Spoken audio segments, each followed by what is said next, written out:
my way to Broken Hill. It's 1,100 kilometres from Sydney to Broken Hill.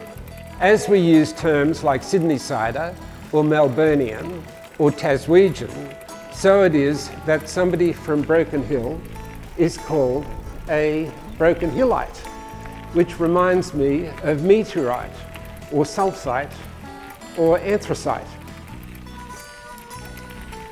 Broken Hill is the only town or city in New South Wales to operate to South Australian time, or cast time, which is Central Australian Standard Time.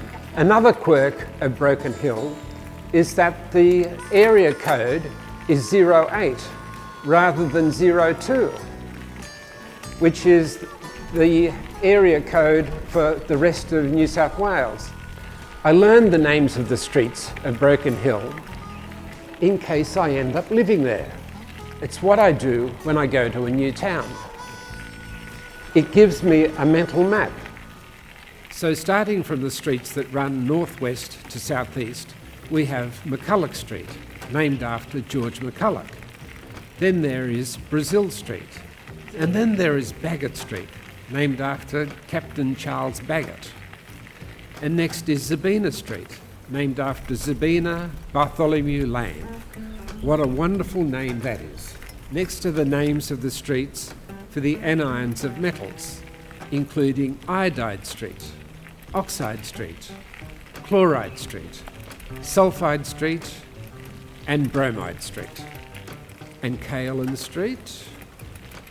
And next is Garnet Street. And then there is Gallina Street, and Graphite Street, and then Bismuth Street, and Gypsum Street.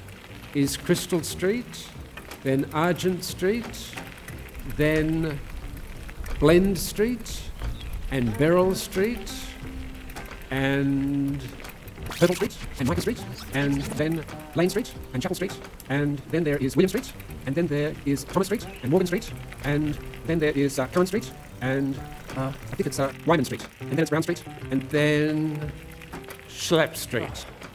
There's not many trees around here, but look, there's a quandong. And who's sitting under it but my hero, David Attenborough.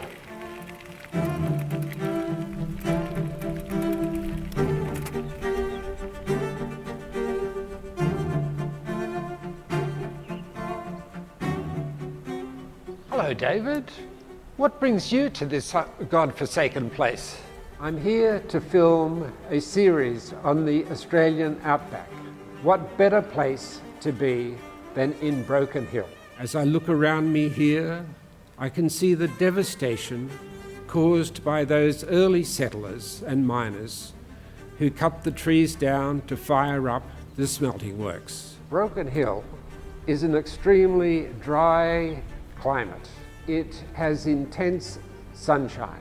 Initially, water was carted in from South Australia by train. Then a dam was built here on Stevens Creek in 1892. And then more water came from Umburumburka Creek near Silverton. Then in 1952, a pipeline was built from the Menindee Lakes, 100 kilometres to the east, until it dried up in the drought of 2004. And in 2019, a 270 kilometre pipeline was built from the Murray River near Wentworth to supply more than 8 million gallons of water per day to this dry city, to give it the Silver City another name, the Oasis of the West. David, I'm about to go back to my Airbnb. Can I give you a lift on my bike? Yes, that's very kind of you. I'm staying in the Palace Hotel. Ah, I know the Palace Hotel. Are you staying in the Priscilla Suite? You can see here that it has murals painted on every wall and ceiling in the hotel. I believe it was a stopover point for the filming of Priscilla, Queen of the Desert. I have some video footage of the murals in this famous hotel, which of course was built in 1889, just 6 years after the discovery of valuable minerals here. It was originally built by the temperance movement to be the coffee palace, but 2 years later got its liquor license because of lack of business selling coffee. And all the murals make reference to water.